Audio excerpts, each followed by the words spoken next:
All right, my next cool sheet. I'm going to be talking about a human, and her name is Lise Meitner. I talk about her every year to my students. I'm a chemistry professor, and she's one of my favorite scientists, and I love telling her story even though it is tragic. So, Lise Meitner, she was born in 1878. She was born in Austria. She was the third of 8 children in a Jewish family, and she got her PhD in physics in 1906.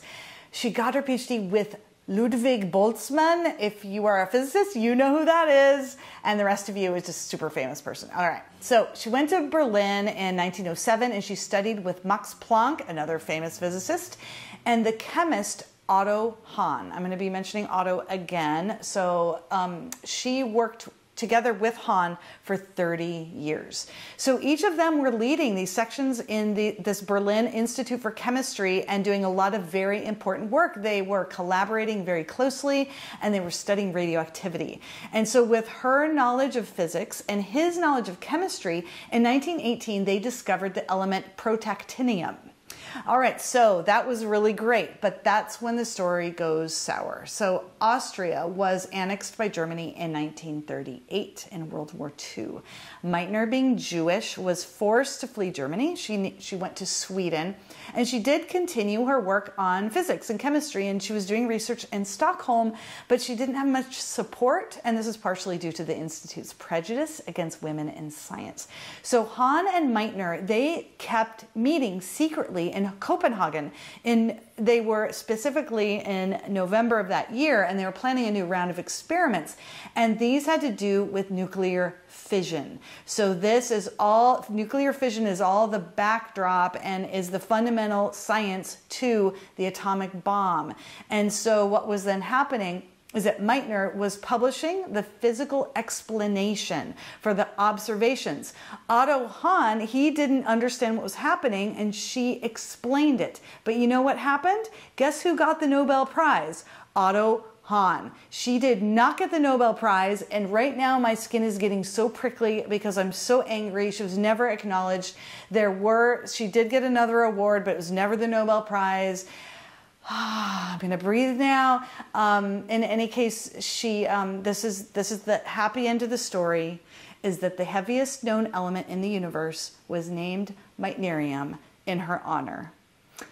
She's amazing, Lise Meitner. Well, at least she got something, I guess. She got Finally. something. She got something. Long overdue.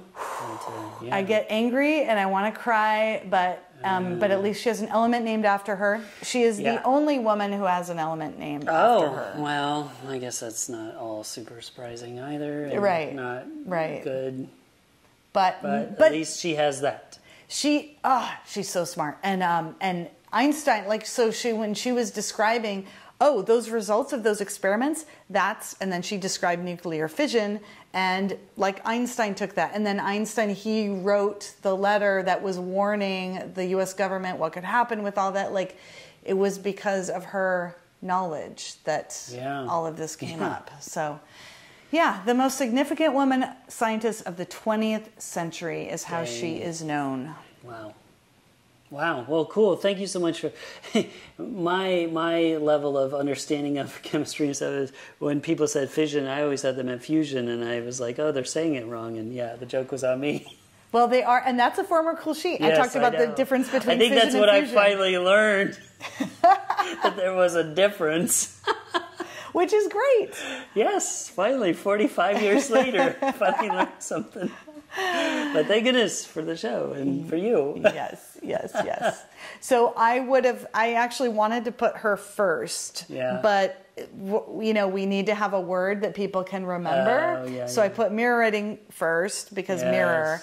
But Lise Meitner is a little bit harder to spell for people. That's true. Well, thank you for doing that. And she does deserve to be #1. Yes, indeed. Well, cool. Thank you for sharing that. My pleasure. All right, my next cool sheet is very different, but it's kind of fun for me. And I figured I did a whole podcast, or there's a podcast about cereal, and I talked about that on last week's show. And I'm going to talk about something also that gives me pleasure, and it's kind of silly like that. And it is a food, and it is the English muffin. And the reason why I love English muffins. It's, if you don't know, for some reason, you've been living in a cave and you don't know what an English muffin is, although in other countries you wouldn't know. It's a small, round sourdough, flat, yeast-leavened bread stuff, commonly sliced horizontally, toasted and then buttered.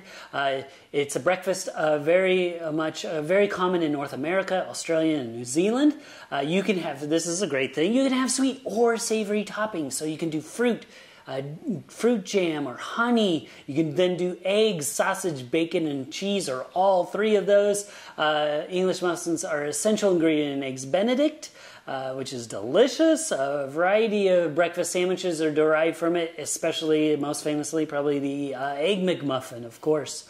The U.S., now this is very interesting to me, the U.S. added English to differentiate it from sweet muffins, but they actually don't call them English muffins in the U.K., they just call them muffins, and then they call our muffins American muffins. So I love that. I just love how that all flip-flops around.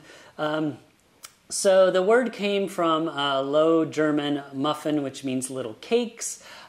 These recipes way back in British cookbooks as early as 1758. But what I really want to talk about, because I'm running out of time, is those sweet little crevices, the nooks and crannies of English muffins. That's what makes them so special, is that the butter gets into these bits, and then so when you take a bite of your jam or honey, you get these like flavor bursts of amazingness in English muffins, and that's why I love them so much. And I always deprived myself of these for so long, and then I'm like, I'm 45, 46 years old now. I deserve to have English muffins all the time, so now I have them all the time for breakfast, and maybe you should too. English muffins. I am so hungry now. Oh, I love English muffins and I hardly ever eat them. Isn't it such a weird thing? Like, it used to be really cool because it was like this special treat that I used to have, you know, but now it's like, that's silly. I love them and I eat them all the time now. A lot of the times, we talked about this off camera, we have cereal for dessert, so I also do that with English muffins. So I'll have that as a dessert. Yeah. Certainly the sweet kind. So I love it with butter and then honey and peanut butter. Oh, my gosh, I've never done that so much. It's so, you'll have to try it. Maybe we have one afterwards. I was kind of hoping that. Because I do have them readily stocked these days. Oh, yes. Oh, I'm so hungry, and that sounds lovely. Yes. Yeah, I would do that. I remember doing that on Saturday morning, watching cartoons, putting English muffins in the toaster, and butter and honey was my favorite. Oh, there you go. So add a little peanut butter to that, and it's magic. Ooh, I'm excited. Ooh, thank you. You're welcome. And thank you in advance for the English muffin I'm going to eat shortly. Yes. All right, thanks again for tuning in, everybody. I'm Brian Hart. I'm Karen McFarland-Holman. And tune in tomorrow for 2 more cool sheets. That's right. And don't forget, if you're enjoying the show, please like and subscribe. It really helps us out. And don't forget to stay curious.